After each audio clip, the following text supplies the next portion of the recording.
Greetings, Benjamin J. from Ben's Trains with another in the series. Well, a follow-up on that 1666 that arrived. As you see, it is on the rail. I've cleaned it up slightly just by brushing it. I haven't actually cleaned it with soap and water yet. Pulled the motor out. The light bulb was burned out, so replaced the light bulb.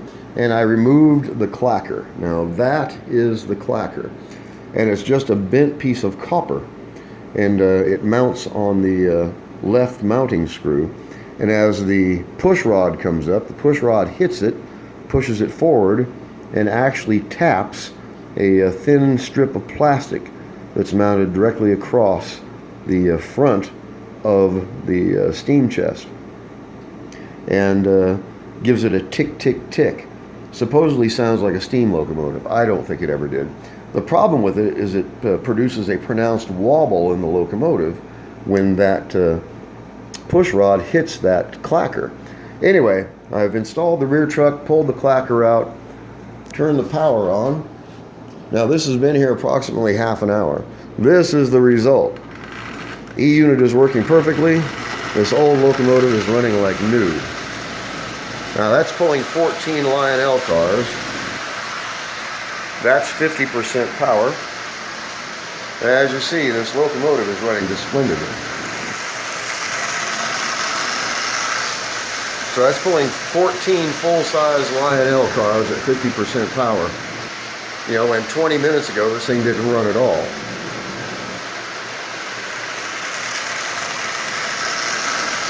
As you see, it's running just absolutely perfectly, forward and reverse.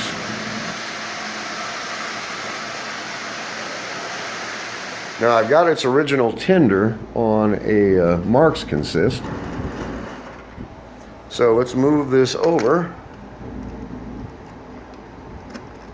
All right, it's on the rail, rear truck is on.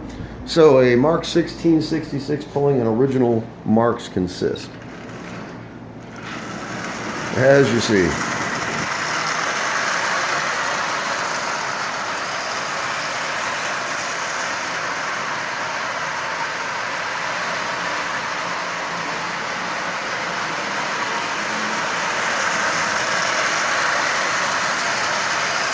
So it runs nice. It's more than acceptable looking. Has its original tender, and it was $7.50. It's really difficult to beat that by anyone's standards. You know, it's an old locomotive, but it's in fairly decent condition. Now, the rear truck was missing because this hole is virtually stripped. So I'm going to have to replace the original screw with a sheet metal screw, very likely. But it only takes a second to do that. Now, I wanted to address the piece that was broken off in shipping. It's right here. I'm not sure what it's supposed to represent. It's some kind of small turbine, I think, perhaps for producing electricity. Not sure. Anyway, it mounts there. And as you see, it is snapped clean off at the base. So how do you repair this? There's nothing to actually glue to glue it on.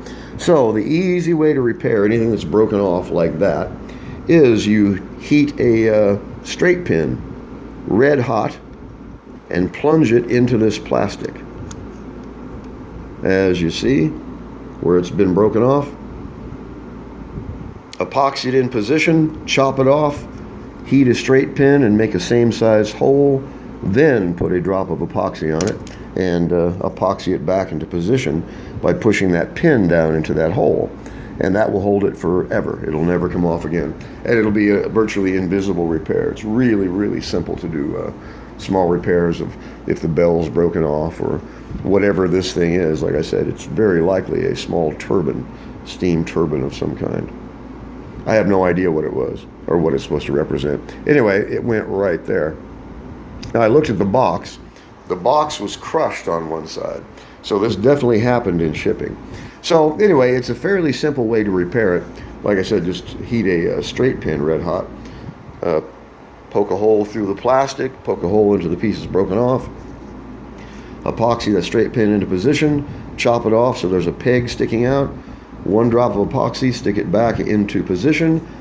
let the epoxy cure. That'll be on there forever, and no one would ever know that it was actually broken. So anyway, I may make a video of doing that one of these days. It's a really simple repair, and it works. So anyway, the 1666 is up and running. It has its rear truck installed.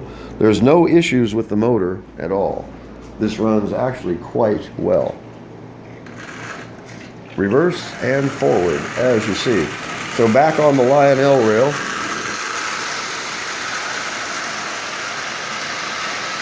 That's actually running really, really well. I mean, considering it was dead as a hammer when I took it out of the box.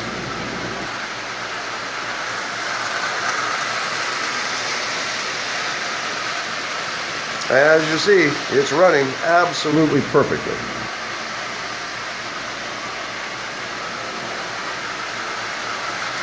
So the tinder by itself was worth $7.50.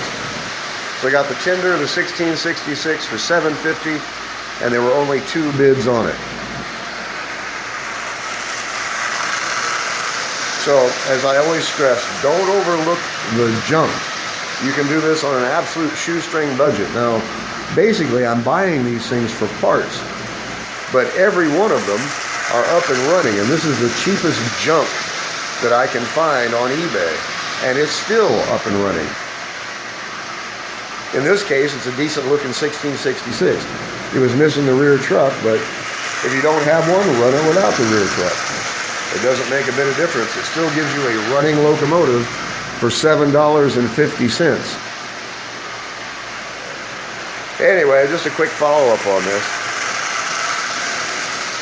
Like I said, I've got another locomotive due tomorrow, an 898 I picked up for $8. That one I bought just for the motor. Whether it runs, I have absolutely no idea. But the guy had it listed as a 666 for $24.95, if I remember right. I contacted him. I said, look, this is a Marx 898, missing both the markers and the smokestack. You know, I buy these things for parts. I'll give you $8 for it. He instantly accepted it. So, in any case, that'll be here tomorrow. Like I said, I bought that one just to get the motor. So, a Marx 1666 with its original tender for $7.50, up and running with absolutely no issues other than the piece that was broken off in shipping. I'm not going to complain to the guy about it. And $7.50, I'm not going to complain at all. Anyway, whether I'm even going to repair it, I have no idea. It is of absolutely no practical value. But it gives you a running 1666 with the original tender for $7.50. It's really difficult to beat that.